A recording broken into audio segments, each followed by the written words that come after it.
the great debt reckoning that's coming after what we all know to be the great vacation of the 2020 shutdown and the printing of trillions of dollars. But for 14 years, from 2008 to 2022, we lived in a fantasy world of free money. And now the bill is coming due. $875 billion in commercial mortgages maturing this year, 2026 alone. The maturity wall of CRE is increasing every year because the Fed has given banks tools to allow them to modify and kick the can down the road. The $8.9 trillion national debt as of today. I don't like the fact that climate is more of a political issue than a science or financial one. Climate change is not an environmental issue that happens to affect real estate. It is a real estate issue that happens to have environmental causes. So when your insurance company calls to cancel your policy or triples your premium, that's not some abstract environmental, oh my gosh, climate change is real, climate change isn't real. The reason I wrote this book was the data.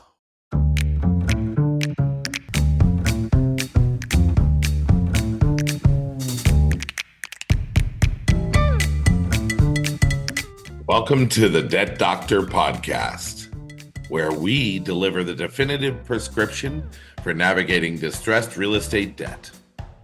I'm your host and America's most qualified debt doctor, 𝗍𝗵𝗲. I've spent my career investing in, diagnosing, and reviving thousands of distressed real estate situations. The Debt Doctor prescribes proprietary remedies to help you identify, acquire, and monetize undervalued real estate assets. Each episode gives you insider access to the strategies top cohorts use to transform market volatility into double-digit returns. If you enjoy what you hear today, hit the follow button, subscribe so you don't miss an episode, and please share your support with a quick review. You can find me on the web at 𝗍𝗵𝗲.com. Thanks for joining this episode of The Debt Doctor. Good morning, good afternoon, or good evening. I want to start today with a memory. August 12th, 1992, I'm a kid growing up in South Florida, teenager in high school. I had evacuated inland, watching from a friend's house in Plantation, praying our home survives. Hurricane Andrew, a Category 5 hurricane, was about to obliterate communities in my South Florida community, areas like Homestead and Florida City. Entire subdivisions reduced to matchsticks, decades of construction, possessions, history, gone in hours. Now, Andrew felt like a once-in-a-generation event. And for a long time, things felt stable. For throughout the 90s and early 2000s, we would say things like, remember Andrew? And before that, it was, remember the great hurricane of 35? But hurricanes like Andrew are not just anomalies anymore. That was a preview back then. And what we've seen coming and what we see coming now makes Andrew on its face look like, just a small weather event. Because this time, our storm is not just weather related. It's financial, it's structural, and we're just not connecting the dots. By the way, thank you for joining the Debt Doctor today. Wherever you're joining from, I appreciate you. I hope you subscribe to the channel, click like, give us some feedback, a comment. We'd love to hear from you. core of this concept I want to talk about today is that everyone looks at one piece of the puzzle. Folks are talking about interest rates one day. Some folks talk about insurance costs one day, deregulation, and they treat things like standalone problems. I wrote a book called The Storm, and what I lay out in The Storm is a case that these are not separate issues. They're converging ones. See, when independent risk factors converge, they don't add, they multiply. And that's the concept that folks are missing. 1 + 1 + 1 doesn't equal 3 in large economies and societies. It equals something much bigger. Let's talk about 2008, because the coming convergence makes 2008 look small. Most people remember 2008 as a housing crash, right? Subprime mortgages, Lehman Brothers failed, bailouts of banks, and that's true as far as it goes. But here's what people forget. 2008 was actually a concentrated crisis.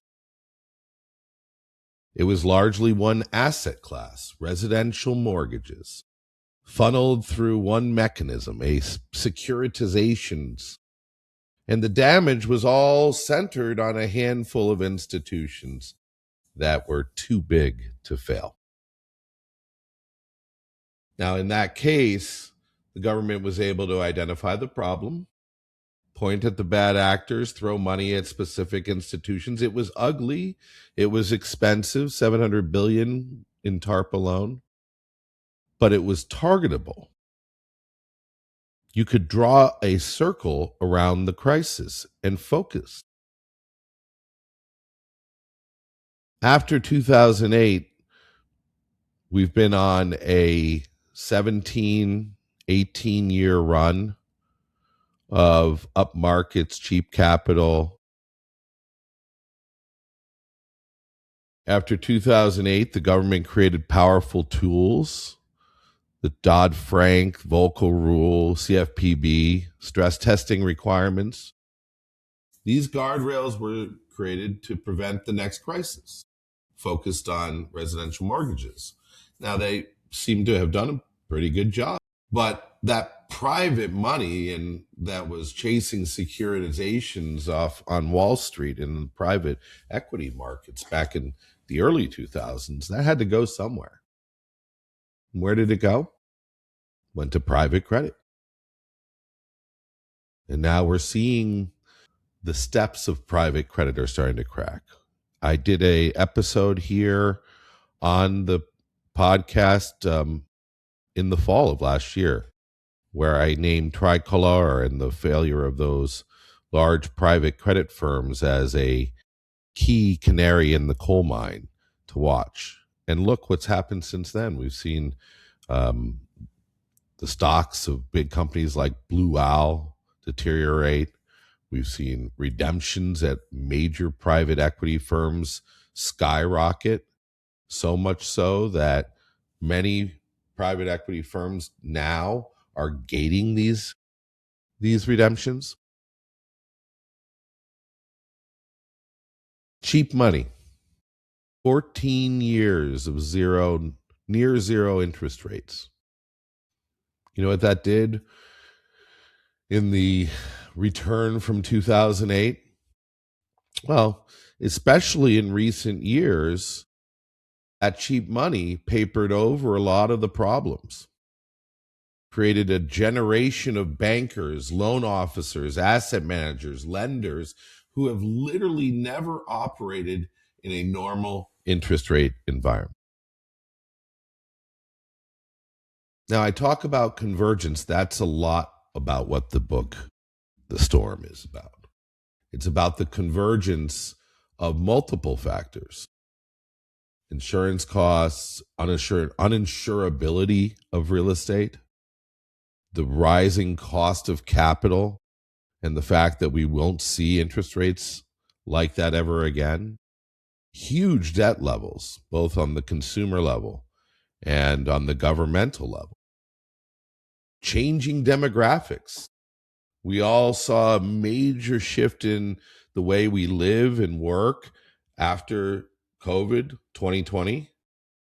And who knows what AI is going to do to the workforce and to how we choose to live our lives going forward.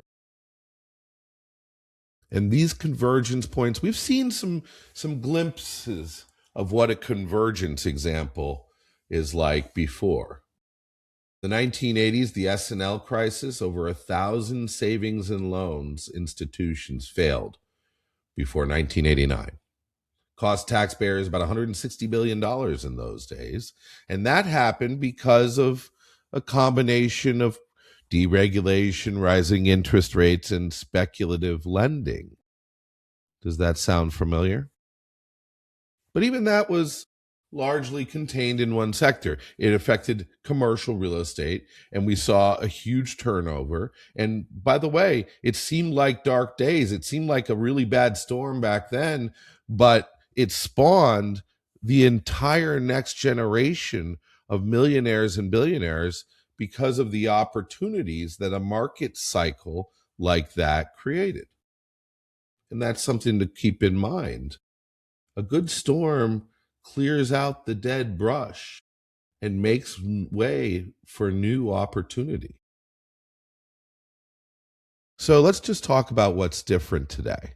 What are the forces that I'm talking about that are creating this storm? Let's talk about force number one, the great debt reckoning, I call it. And it's a reckoning that's coming after what we all know to be the great vacation of the 2020 shutdown and the printing of trillions of dollars that now sit in savings accounts of some people. But for 14 years, from 2008 to 2022, we lived in a fantasy world of free money. Near zero interest rates, Fed's discount window handing out capital like candy. And during that era, an entire generation of financial professionals came of age never knowing what the normal cost of capital looks like. And now the bill is coming due. Let's talk about some numbers that keep me up at night. $875 billion in commercial mortgages maturing this year, 2026 alone. The maturity wall of CRE is increasing every year because the Fed has given banks tools to allow them to modify and kick the can down the road. Expect that wall to continue to increase every year. The $8.9 trillion national debt as of today, servicing that debt is getting more expensive because rates have stayed elevated. And the average rate that the government's paying on the existing debt is in the threes. And as they turn that money over, they're having to pay fours, meaning they're seeing a 30% jump. We are the taxpayers. This is our debt. This is our children and our grandchildren's. We are seeing a 30% increase in the payments alone. And, you know, what it's caused is a lot of other issues. DSCR loans not working anymore. That's kind of the new subprime, in my opinion. Non-qualified, non-government backed, non-insured. Banks even bought portfolios of these things thinking they were short-term, easy yield. But those DSCR portfolios that's the debt service coverage ratio portfolios. Those are defaulting in increasing numbers. And properties, especially, you know, on the CRE or the residential rental side, those that penciled beautifully in 2021, low debt service, manageable insurance, strong demand, there's many people underwater in 2026. I hear stories every day about people, you know, firemen and doctors that graduated from single family homes to rentals as their retirement plan, to buying a 12-unit apartment building, and they got themselves a 5% mortgage 7 years ago. Well, commercial mortgages mature, even if they're written to 30-year or 20-year payment terms. Most, if not all, commercial mortgages will mature in 5, 7, or 10 years. So anybody that got a cheap mortgage 7 years ago is now dealing with the fact that that 5% rate they got a few years ago is now 8%. And that's a reality that's facing a lot of small individual investors in real estate today. This is where we want to just call out something that I want to point out that I've spoken about. It's called the interest rate fallacy. This belief that interest rates are going to go back to 𝗧𝗵𝗲. They're not coming back. That 14-year period was an anomaly, not the norm. And so anybody that's holding on for a rescue of that, get real. So force number 2, climate as a financial reality. I am not a big lover of politics, and I don't like the fact that climate is more of a political issue than a science or financial one. Climate change is not an environmental issue that happens to affect real estate. It is a real estate issue that happens to have environmental causes. That distinction matters. Environmental issues feel abstract, distant, political, but real estate issues are immediate, quantifiable, and personal and financial. So when your insurance company calls to cancel your policy or triples your premium, that's not some abstract environmental, oh my gosh, climate change is real, climate change isn't real. It's a financial reality. And the reason I wrote this book was the data. It was about 3 years ago in Washington at a think tank that included fund managers, scientists, government officials, private equity, high net worth, all coming together in a environment to speak the truth. And the data at that time hit hard. The data still is what it is. 28 weather and climate disasters in 2023 that exceeded $1 billion each. Some of those tens of billions of dollars of damage. And that is more than double the annual average from 1980 to 1922 over, a 20, 60, 40-year period. In the 1980s, we averaged $3.3 billion disasters events per year. Since 2020, the average has been about 18, 19 billion a year of climate-related, weather-related events causing damage to real estate. And this is while real estate values are going up. The cost to replace stuff has gone up. Now, Florida homeowners insurance average is about $5,800 a year for a $300,000 house, if you can find a $300,000 house in Florida. Some commercial properties in Florida are literally not able to obtain insurance at any price. I have friends of mine who are divesting of their Florida real estate, or at least taking some of those chips off the table and reinvesting in higher ground.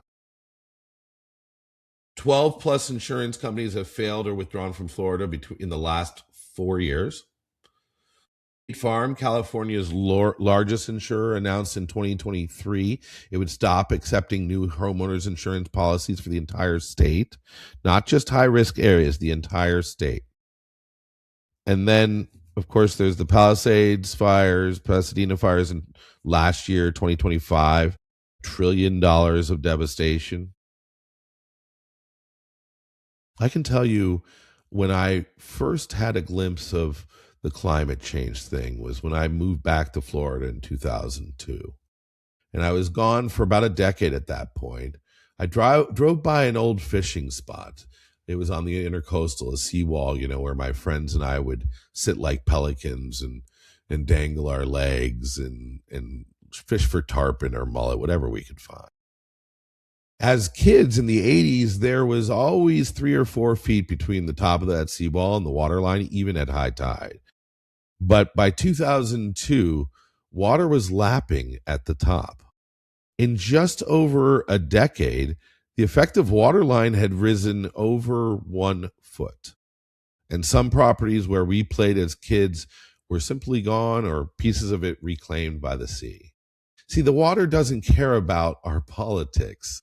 It just keeps rising, and it's a fact. It's a fact that countries all over the world are feeling and taking the appropriate steps to do something. This is not just Florida. I speak from Florida because 38 of my 50 years on this planet, I lived in the state of Florida. But Arizona halted 100,000 housing units overnight in 23 when they couldn't certify water supply for these developments. Water rights is a real issue throughout this country. Tornado Alley, the Midwest, we're not in Kansas anymore. It's expanded to cover roughly a third of the country. It's no longer an alley. It's more like an expressway. It includes Alabama, Mississippi, Tennessee, Georgia, Illinois, Indiana, and Ohio. Iowa, major flooding events up 37% since 1990. Properties that were once outside official flood zones have actually started to see floods, and we're seeing that real estate now sell at 8 to 12% discounts if you're near a flood zone. This climate discount is real and measurable, and probably the statistic that I recently heard was about $15.8 billion in lost appreciation in the high flood risk zones along coastal areas throughout the country. And, there's also deregulation, the lack of analytics, the lack of, we built a bunch of great ideas that, created some bureaucratic inefficiencies and costs to private investors that were not great. But a lot of the real regulation had guardrails, and those guardrails have been quietly dismantled in recent years. It's not just the regulation. It's the lack of companies and qualified individuals to deal with special situations. It's what we call special assets groups. These are the loss mitigators, the chief credit officers at banks and institutions. These are specialized workout teams that, would be trained on how to work with borrowers and deal with creative solutions to these distressed debt bumps. Well, that's kind of gone away. That hasn't existed for about 15 years. There's no need for it because people could refinance their way out of the problem. Even us in the private equity space, we were giving, 5% or 3% mortgage modifications that made sense because we were buying those loans at such a discount. You can't do that anymore. Now picture what happens when $875 billion in commercial mortgages start coming due. And climate events are hammering those property values, making there was a time when in the PITI, the principal, interest, taxes, and insurance, which is all of the elements that make up your mortgage payment, both in residential and commercial, there was a time that the I, or the T and the I, was a very stable number. So you only had to worry about principal and interest. If you now get a mortgage at a 50 DTI or, high 40s DTI on your house, and then all of a sudden your insurance payment goes from $1,000 to $2,000, that's a measurable difference. Midwest Bank, I know, had about 400 non-performing loans recently, and 3 people to manage them. 3. And that's also from the banker friends of mine I speak to. It's not because they don't have a desire. It's because there's really not the qualified talent out there that knows how to deal in this world.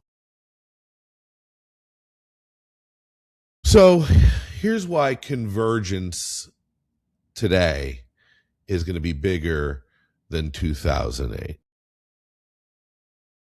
In 2008, you had one dominant force, the housing bubble and toxic mortgage products. You could draw that circle around it, right? What we're facing now are multiple independent forces hitting us simultaneously. And the critical insight is this: they don't just add up, they amplify. So think about it this way: refinancing trouble, doubled interest rate, insurance through the roof. But, now you've got the cancellation of your insurance, or you've got regulatory guardrails that that might have cushioned a blow. But these forces do act together, and I don't even really get into the geopolitical aspect. This book that I've written over the last 2 years, I stayed away from a conversation about world geopolitics, although we have been kind of like frogs in a boiling pot, as we've seen more and more wars break out around the world, and now find ourselves deep in the midst of it. I guess the most closest historical point that I can make about what we're looking at today isn't 2008. It's the 1970s. Now, I only know the 1970s from my history books because I was born in 1975.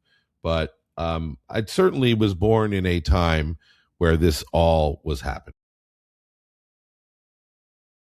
Back in the 70s, you had oil shocks, you had stagflation, you had the breakdown of the Bretton Woods monetary system, kind of all hitting at once, and those crises amplified, and that's what convergence looks like. But the 70s didn't have climate volatility layered on top of it. They didn't have Mother Nature coming in twice a month and destroying whole communities and causing all of that. And this time, we've got this risk that's distributed. It's not just one institution or asset class. You've got thousands of properties dealing with these issues, hundreds of banks, dozens of markets, the whole private credit market, asset-backed securitization market has grown into products that you and I, when we look back on this, we're going to say, how is it that made sense?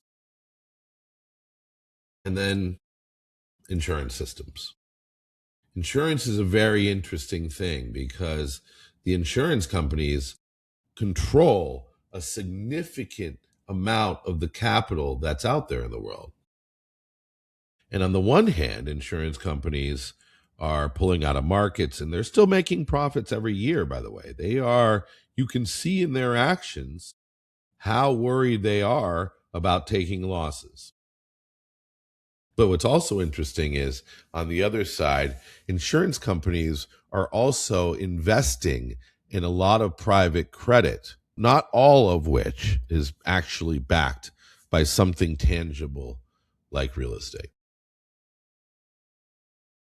And there's the fact that insurance also has a reinsurance market that is consolidated and gone offshore, that also has me concerned.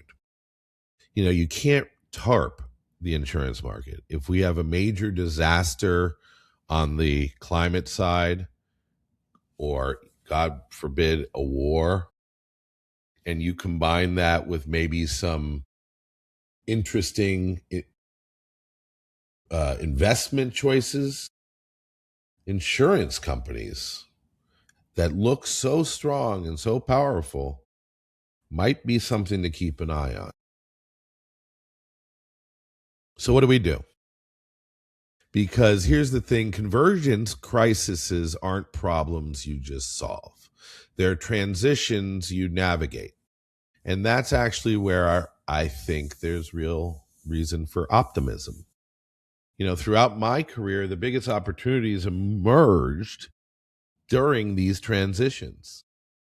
When one old model is breaking down and a new model is being formed, that's exactly where we are right now with climate, real estate, financial markets, AI, banking.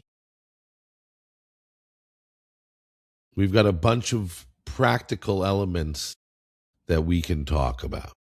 I started the book with the memories of me standing at a seawall, right? Watching the tides rise and fall with predictability of a metronome. And that, 23 years later, that seawall, the water was lapping up. I mentioned that earlier. Well, the water is already rising around all of us. And not enough of us in the real estate and mortgage and private equity business are talking about it. It's just a fact. We face a choice. We can pretend that these convergences aren't happening and just keep making decisions based on historical patterns that no longer apply. We can panic. We could sell everything in our coastal markets, run for the hills. But the hills have their own problems. Look at the Carolinas. They get hurricanes. Or we can adapt. We can become resilient. Make clear-eyed assessments of actual risk. Have intellectual conversations. Come together as a society to invest strategically in resilience, personally and on the community level, demand better information, and position ourselves to benefit from any transition rather than be crushed by it. And that's why I give Europe a lot of credit, because they've been way ahead of the curve when it comes to these conversations around climate reality. See, because I mentioned frogs in the boiling pot. Here's the thing about frogs in the boiling water. That story. Real frogs do jump out when the water gets uncomfortable. It's only a metaphor that they sit there and allow themselves to boil. See, we're not helpless. We're market participants with the ability to assess risk, make decision, and adapt our strategies. We're smart. We're human beings. We've done this before. The water is rising. The storm is here. And it's a big question. It's got a lot of nuance. This is not something that gets solved in 120 characters. But that's what the storm, Markets Meets Mother Nature, is about looking at the nuance, about looking for ways to build resilience. I wrote it because now's the time to have this conversation. Storm, Markets Meets Mother Nature. It is the framework, and that is it. We got a pre-sale now open, and the books are going to be released in a few weeks. And you'll be hearing me talk a lot about these topics. You've seen it in previous conversations with some brilliant people like Toni Moss, who was way ahead of the curve on this. She was the inspiration for this book. You'll hear me talk to my friends like Chris Whalen, who a brilliant marketologist in the mortgage and finance industry. And thanks for listening to The Debt Doctor. Have a good day. That's a wrap of today's episode of Debt Doctor. I enjoy bringing this content to you each and every week, and I really appreciate you tuning in. Remember to follow us so you get notified whenever new episodes release. If you haven't already done so, please share one of your favorite episodes with a friend, family, or colleagues. And if you don't mind, leave us a positive review on Apple, Spotify, or whatever your favorite listening platform might be. Until next time, thank you for investing your time with us on The Debt Doctor.